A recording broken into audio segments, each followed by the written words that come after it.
देवा, शंकर लवकर सापडू दे आणि कैलाशची सुटका लवकर होऊ दे. पोलीस आणि माझे सहकारी शंकरला शोधतायत. तो त्याच्या गावी त्याच्या घरी सुद्धा नाही गेलाय. इन्स्पेक्टर राणे गेल्या महिन्याच्या कंप्लेंट्स आणि क्राईमचा सेंट्रलाइज डेटा चेक करतायत. एकदा का शंकर सापडला की ही केस सॉल्व्ह होईल असं वाटतंय. राणे साहेबांचाच फोन आलाय. बोला राणे साहेब, काही कळलं शंकरबद्दल? हो कळलं, पण तो अशा ठिकाणी गेलाय की आपण त्याला कधीही पकडू शकत नाही. म्हणजे असं का बोलताय तुम्ही?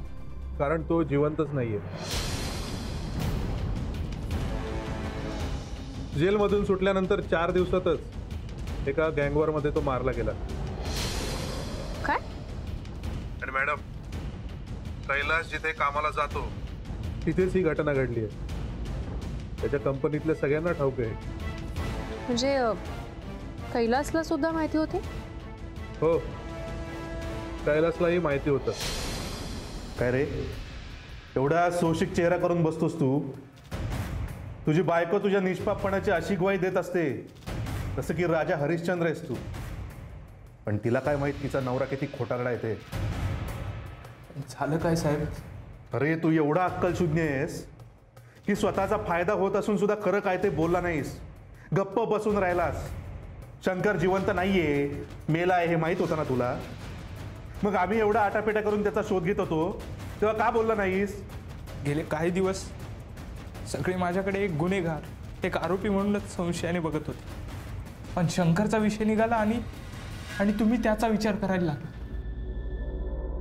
शोध घेत असताना थोडा वेळ तरी कुणी माझ्याकडे संशयाने पाहत नव्हतं. आणि ते मला बरं वाटत होतं साहेब. आणि गंगाच्या चेहऱ्यावरही मी निर्दोष असल्याचा आनंद दिसत होता. त्यामुळेच नाही बोललो साहेब. मला माहिती होतं की हा आनंद फार काळ टिकणार नाही. कधी ना कधी तुम्हाला कळणारच, शंकर मेलाय. अरे आत्ता जरी खरं बोलला असतास ना तरी आमचा थोडा तरी विश्वास बसला असता. तू निर्दोष आहेस हे सिद्ध करण्याची शेवटची संधी सुद्धा गमावली आहेस तू. आणि त्याला माहीत असूनही त्याने आपल्याला सांगितलं नाही याचा अर्थ कैलासच गुन्हेगार आहे. ठीक आहे. या केसमध्ये कोणी तिसराही गुन्हेगार असू शकतो हा माझा अंदाज चुकला. आता कैलासच मेन सस्पेक्ट आहे. शंकर पकडला जाईल आणि आपला नवरा कैलास सुटेल अशी आशा बाळगणाऱ्या गंगाला आता काय आणि कसं सांगायचं?